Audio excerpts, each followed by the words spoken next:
Hey guys, it's Jackie from Homeschool Hangout by Nerd Family, and today I'm going to answer a question I've been getting a lot lately, and is the state of California cutting homeschool funding?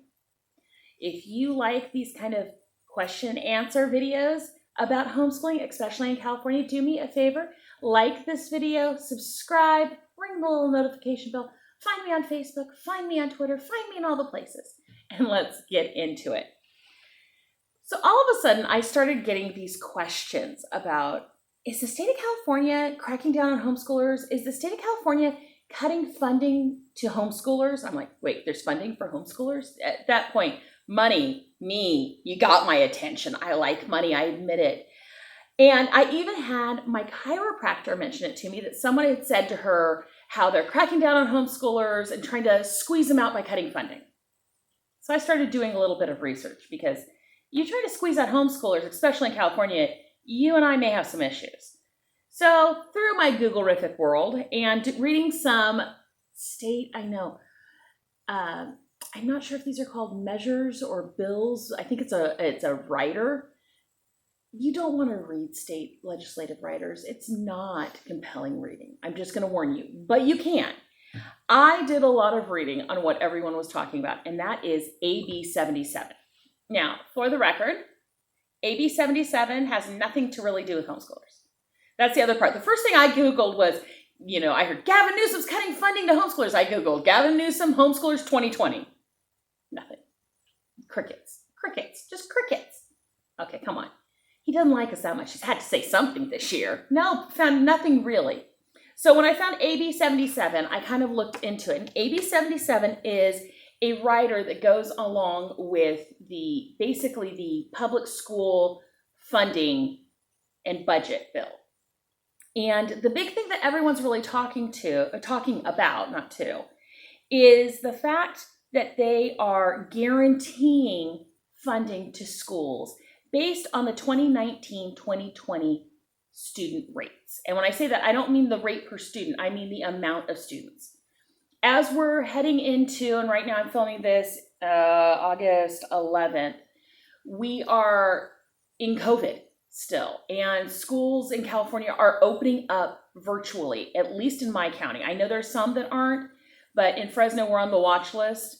And so everyone has to open up, and the schools were kind of panicking during the summer going, I don't know that we have the money to buy the things that we need to buy to make distance learning a viable option in many ways. And so the state of California, wanting to ease the schools, said, here's the deal. You don't have to wonder how much money you're going to get. You are guaranteed to get at least the amount of money per student, or for the amount of students you had as of October of 2019. Now, October 2019 for homeschoolers should ring a bell, and that's because that's when all the school paperwork establishing schools are due, of like how many students you have. And that just means it gives them a base of how much money they have, because parents are upset and parents are starting to pull students and parents are starting to move students to a school district that's more friendly to them for this season because these things aren't working, or pulling them out to homeschool them. Yay, pull them out to homeschool them. It's the way to go. But a lot of different changes, and so the schools were panicking. That's basically what this section of AB 77 reads. There are lots of other parts to this. It's involved. And so how does this relate to homeschooling? Well, let's start with, we never got funding. We don't get money from the state. We get diddly squat, unfortunately. We get nothing. You might be able to fight to get your kid into school sports if you live in the district if you want to. I don't want the district that involved in my life, and we're not particularly sporty if you haven't gotten the hint of nerd family. So start with, none of this has any effect on independent homeschoolers in the state of California. Number two, it affects charter schools, and that is what everyone is buzzing about. And what do I mean by that?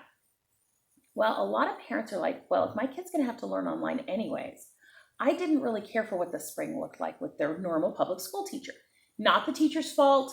It's been a chaotic system. The system was not set. Please do not hear me insulting teachers. I am not. But parents didn't like the system. And frankly, in a traditional public school, here's a little secret, there's an amount of hours that constitute a day of education.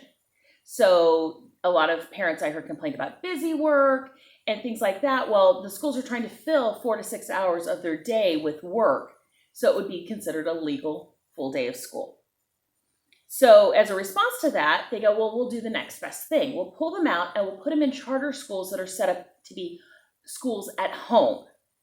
Here in Fresno, I think specifically of the Inspire schools.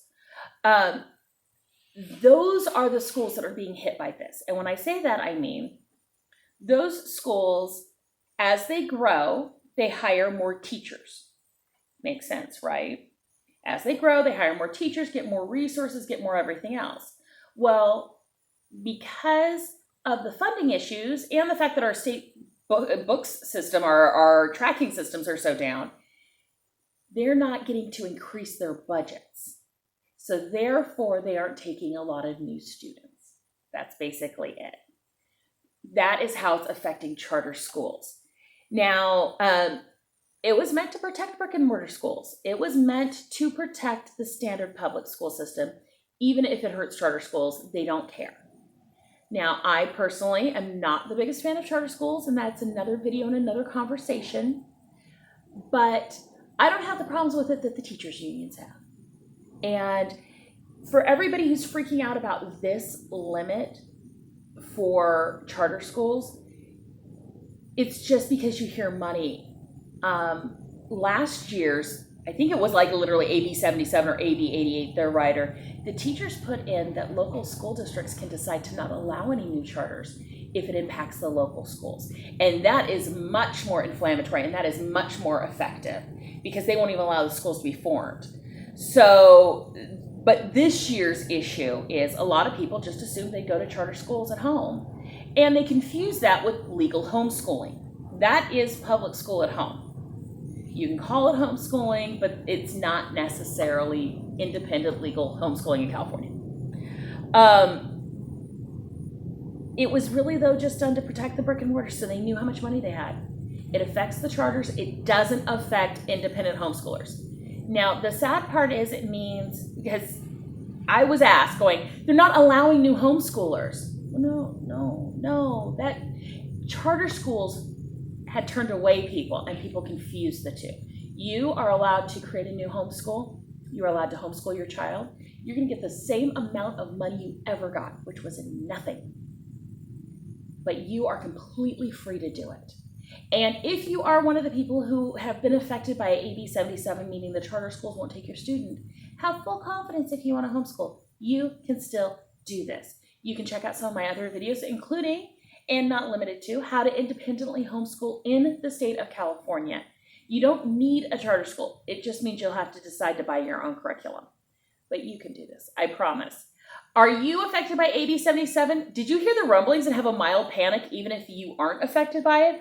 I know I did, of just like, I'm sorry, they're limiting homeschoolers? What? The husband and I both had a little Google session before we even got home that first time. Let me know down in the bottom, and I will talk to you guys later. Bye.